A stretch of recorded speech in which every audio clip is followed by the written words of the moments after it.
कभी कभी ऐसी सिचुएशन आ जाती है हम लोगों के पास जहाँ पे हमें ये लगता है कि कोई डिफिकल्ट सिचुएशन हमारे लिए ही क्यों खड़ी हुई है। इसमें एक एक स्पेसिफिक अगर हम लोग केस लेंगे या यूज केस लेंगे तो उसमें एक केस ऐसा आएगा जैसे नॉर्मली जो क्रिटिकल इलनेस है, कैंसर हो गया या जो इस तरीके की बीमारी है जिसमें लाइफ थ्रेटनिंग है और there there are higher chances of mortality, जहाँ पे लोगों के मरने की ज्यादा डर या ज्यादा पॉसिबिलिटीज रहती है। तो आदमी ये एक जद्दोजहद में जरूर रहता है और बहुत सारे लोग इस चीज में ये फंसे रहते हैं कि मेरे साथ ही ये क्यों हो रहा है, वाई मी, ऐसा क्यों मेरे साथ ही, ऐसा क्यों सृष्टि ने या नेचर ने मेरे को ही क्यों चुना है ये डिजीज दे के। लेकिन इसमें इस अगर इस क्वेश्चन के जवाब के बारे में सोचें, इसका जवाब तो मेरे पास नहीं है।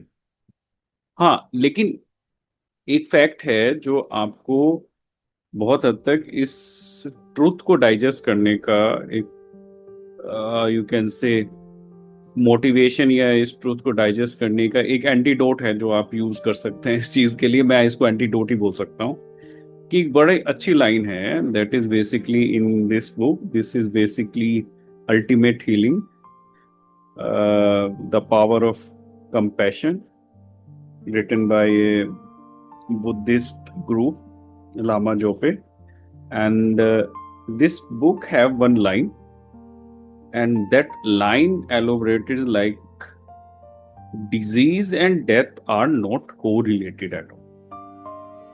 इसके कहने का क्या मतलब है ये, अगर इसको थोड़ा सा ध्यान से समझेंगे कि कोई डिजीज होने का ये 100% श्योरिटी नहीं है कि आप मर जाएंगे, और आपके मरने की ये पॉसिबिलिटी भी नहीं है कि आप स्वस्थ हैं तो तब भी आप पूरा जिंदा रहेंगे, तब भी आप नहीं मरेंगे। तो कोई डिजीज होना ये पॉसिबिलिटी नहीं क्रिएट करता है कि आप मरेंगे। अब इसको समझे कैसे, मतलब कहने की तो बात है लेकिन समझा कैसे जाए। तो इसका एलोबरेशन मैंने इस तरीके से बनाया कि बहुत सारे लोग जो कैंसर या फिर और इस तरीके की क्रिटिकल इलनेस से जूझ रहे हैं या जूझ चुके हैं, बहुत टाइम निकल गया है, 10-10 15-15 20-20 साल तक आदमी जिंदा रहता है और हेल्थी लाइफ जीता है उसके बाद में, उस टाइम उस फेज को निकालने के बाद जिसके बारे में आपने सोचा नहीं था ये आज गया नहीं तो कल गया, वो बहुत अच्छी लाइफ काट लेता है। अच्छी लाइफ का मतलब इस तरीके की लाइफ जिसमें वो बाद में उस तरीके की स्ट्रगल में नहीं गया। ये जो डिजीज है, that these disease are basically lesson learn, मतलब इतना जबरदस्त लेसन लर्न है आपका कि आपका पूरी लाइफ चेंज हो जाएगी। क्योंकि जब आप देखते हैं जो लाइफ का सबसे ब्यूटीफुल ट्रूथ है दैट इज बेसिकली डेथ, और जब उसको आप इतने पास से देखते हैं ना तो आपका थॉट प्रोसेस चेंज हो जाता है, यू बिकम समथिंग एल्स, कुछ अलग ही बनते हैं आप उसके बाद, निकलने के बाद। तो जब ये फैक्ट आता है, लेकिन उसके बाद भी एक फैक्ट चलता रहता है, कभी ना कभी बीच में दिमाग में चलता रहता है कि मेरे साथ ही ऐसा क्यों हो रहा है। तो ये लाइन का एलोबरेशन आपको डेफिनेटली हेल्प करेगा कि आपकी डिजीज और डेथ कोरिलेटेड नहीं है जो इस बुक के अकॉर्डिंग है। और उसका एलोबरेशन इस तरीके से है कि सपोज कीजिए कि अगर आप ये सोचते हैं कि आपको बहुत बहुत क्रिटिकल इलनेस है, बहुत सारी क्रिटिकल इलनेस वाले लोग ऐसे हैं जो बहुत लंबा सरवाइव करते हैं, और जब हमने देखा है कुछ प्लेन क्रैश, उसमें बहुत हेल्दी लोग होते हैं। इवन जो रिसेंटली अहमदाबाद में जो केस हुआ है उसमें जो प्लेन डॉक्टर्स की मैस पे चला गया, जो डॉक्टर्स वहां पे काम कर, I am really very sorry for all all these people. लेकिन आप ये देखिए ये कोई, यानी आपकी अनसर्टेनिटी का लेवल देखिए कि जो आदमी इतना सर्टेन था जो मैस में खाना खा रहा था उसकी डेथ हो जाती है, और जो प्लेन में हेल्थी लोग हैं उनकी डेथ हो जाती है। और बहुत सारे आज की डेट में कैंसर पेशेंट हैं, और बहुत सारे आज की डेट में ऐसे क्रिटिकल इलनेस वाले लोग हैं जो सरवाइव कर रहे हैं।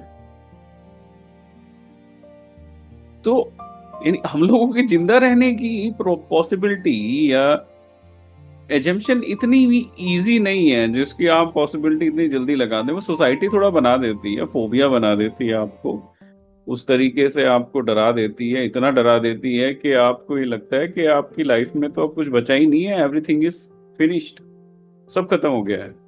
लाइफ धीरे धीरे धीरे धीरे धीरे धीरे क्या होता है, दोबारा से रीगेन करती है, रीफ्रेम करती है, रिक्रिएट होती है और फिर दोबारा से लाइफ चलती है। लाइफ ऐसी नहीं है, लाइफ निरंतर सतत कुछ ना कुछ तो चेंज होती रहती है। वो चेंज हो रहा है, ये एक बड़ा चेंज है जो आपके अंदर हो रहा है, जो लोगों को नजर नहीं आएगा। लोग वहीं खड़े हैं उस किनारे पे पानी को देखते हुए, लेकिन पानी तो कब का निकल गया। वो एज्यूम कर रहे हैं, और जो एज्यूम कर रहे हैं उनको एज्यूम करने दीजिए, आप चलते रहिए।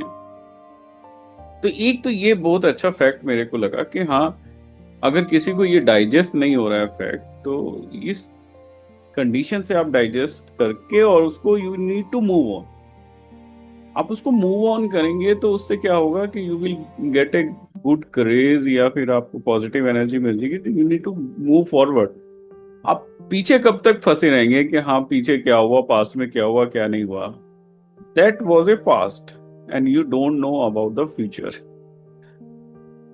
तो जब अपने पास्ट के लिए आप रिस्पॉन्सिबल नहीं थे, तो आप फ्यूचर के लिए आप क्यों इतना वरी कर। तब भी कुछ ना कुछ कंडीशंस, तब भी कुछ कर्मा का लेखा जोखा था जो उस समय हुआ, और अभी भी कुछ कर्मा का लोखा जोखा है जो अभी हो रहा है। तो ये लेखे जोखे के लिए क्यों आप unnecessary you need to confuse your mind कि आप क्या करें। अच्छा, इसमें हीलर्स भी है। नाउ डिजीज जिसको है उसके लिए हीलर्स हैं, दैट इज वेरी करेक्ट इसमें जो लिखा हुआ है, and I also like this fact. एक तो हीलर्स जो है दैट इज फेथ। अगर आपको अच्छा होने की, अच्छी हेल्थ अचीव करने का फेथ है, तो डेफिनेटली आप ठीक होंगे। एक कंपैशन, अगर आपके अंदर दया भावना और ये सब चीजें हैं, और आप इन तरीके के चीजों में इंडल्ज होते हैं, that is also give you, you can say healing property, जिससे आप हील करते हैं। और आपकी जो मोरल है उसके लिए, that is also a healer. तो इनकी तीनों को कंबाइन करेंगे, they are basically healer for a person. आपका मेडिसिन जो है that is only restrict something, वो आपको हील नहीं करता है। Your body is basically heal yourself. तो जब आपका सबसे पहले क्या होता है, क्योंकि जब बड़ी डिजीज होती है तो आपका मन बहुत हद तक इसी फैक्ट पे उलझा रहता है, और जब इस फैक्ट से आप निकलते हैं then you will find another approach. और जब आपका माइंड हील करता है then your body start healing.